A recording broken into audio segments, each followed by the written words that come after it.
प्रदेश सरकार द्वारा रेस्टोरेंट होटलों को खोलने का आदेश देने के बाद रेस्टोरेंट होटल कारोबार शुरू तो हो गया है, लेकिन बाजार में ग्राहकों के नहीं आने के कारण व्यापारी मायूस भी हैं।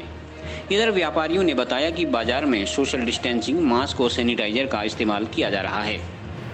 व्यापारियों को फिलहाल होम डिलीवरी की ही इजाजत है, दुकान में बिठाकर खिलाने पर सख्त मनाही है। हालांकि कोरोना महामारी के संक्रमण को ध्यान में रखते हुए लोगों का बाजार आना काफी कम हुआ है। कई व्यापारियों का मानना है कि होटल व रेस्टोरेंट कारोबारियों को सरकार ने आर्थिक मदद देनी चाहिए। उनकी बैंक की किस्त को माफ किए जाने की आवश्यकता है। पेश है सीसीएन की ये रिपोर्ट। लॉकडाउन के बाद जैसे कि कई ढाबे व रेस्टोरेंट बंद हो चुके थे, लेकिन अब जिला प्रशासन के आदेश से जैसे कि इनको खोल दिया गया है और इनमें सिर्फ होम डिलीवरी की सुविधा दी गई है। तो हम यहाँ जो रेस्टोरेंटों के व्यवसायक हैं उन सबसे जानना चाहेंगे कि इनका कारोबार कैसे चल रहा है। तो सर बताइए कि पहले और अब में क्या क्या अंतर आ चुके हैं, जैसे आपका पहला व्यवसाय कैसा चलता था और अब कैसा चल रहा है? अभी तो बहुत कम हो गया है, पैकिंग तो बहुत कम है। मतलब ये होगी दिन की बार हम बंद कर लेते हैं दुकान एक बजे तक।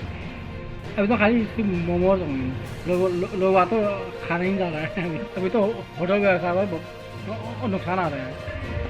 तो होटल व्यवसाय की जो होम डिलीवरी की सुविधा प्रशासन द्वारा दी गई है या कैश एंड कैरी की सुविधा दी गई है, उससे कम से कम होटल व्यवसायियों को ये फ़ायदा हुआ है कि वो कम से कम अपनी रोजी रोटी तो थोड़ी बहुत चला सकते हैं। अभी काफ़ी जगह होम डिलीवरी की भी आदेश आ रहे हैं, तो पूरी हाइजीन वगैरह का पूरा ध्यान रखा गया।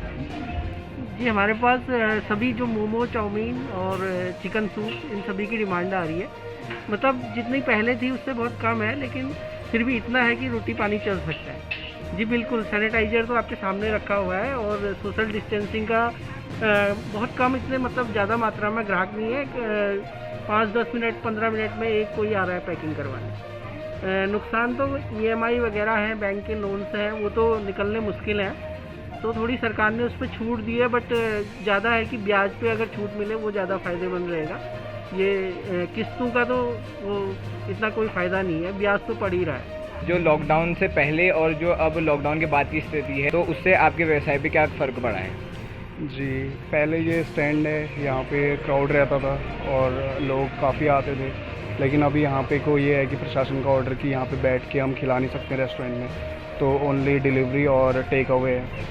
तो ठीक है रिस्पांस, लेकिन इनिशियली मतलब जितना पहले था उससे काफ़ी कम है अभी अगर ऐसे ही रहा तो नुकसान है काफ़ी। जो पहले अभी हमारे पास 4 एम्प्लॉयज़ हैं और बीच में 2 महीने हमारी दुकानें बंद रही और उनका भाड़ा, उनकी तनख्वाह, तो अभी तो हम काफ़ी नुकसान में हैं और ऐसे ही चलते रहा तो अभी थोड़ा मुश्किल पड़ने वाली है। तो यही है कि होप सही हो जाए सब टाइमली, तो अभी हो जाए। और मैं ये CCN के माध्यम से सभी अपने व्यूअर्स को बताना चाहूँगा कि हमने अभी टेक अवे और पैकिंग डिलीवरी, यहाँ पे हम होम डिलीवरी की सुविधाएं हम दे रहे हैं। तो और यहाँ पे हमारा जो बनाने का जगह है पूरा हाइजीनिक है और पूरा हम नियमों का पालन कर रहे हैं, प्रॉपर सैनिटाइज और साफ़ सफाई का हमारा पूरा विशेष ध्यान है। तो आप बिना डरे बेझिझक अपना ऑर्डर ले सकते हैं और बिरयानी का लुत्फ़ उठा सकते हैं। तो जैसे कि हमने जाना कि यहाँ रेस्टोरेंट व्यवसायियों को जो दिक्कत हो रही थी, अब वो उन सब से उभर रहे हैं और जो जिला प्रशासन ने जो पैकिंग की सुविधा कराई थी, उस कारण उनकी भी आमदनी इतनी होगी कि वो अपनी रोज़मर्रा की ज़िंदगी बिता सकें। तो यहाँ पे सोशल डिस्टेंसिंग और सैनिटाइज़र का अच्छी तरह से प्रयोग हो रहा है और यहाँ पे समय समय पे जाँच के लिए भी फूड इंस्पेक्टर आ रहे हैं और वह यहाँ अच्छे से सारी सुविधाओं की जाँच कर रहे हैं और उनको फिर आगे कार्य करने की अनुमति दे रहे हैं। CCN न्यूज़ के लिए सुष्मिता थापा के साथ मैं हिमांशु जोशी।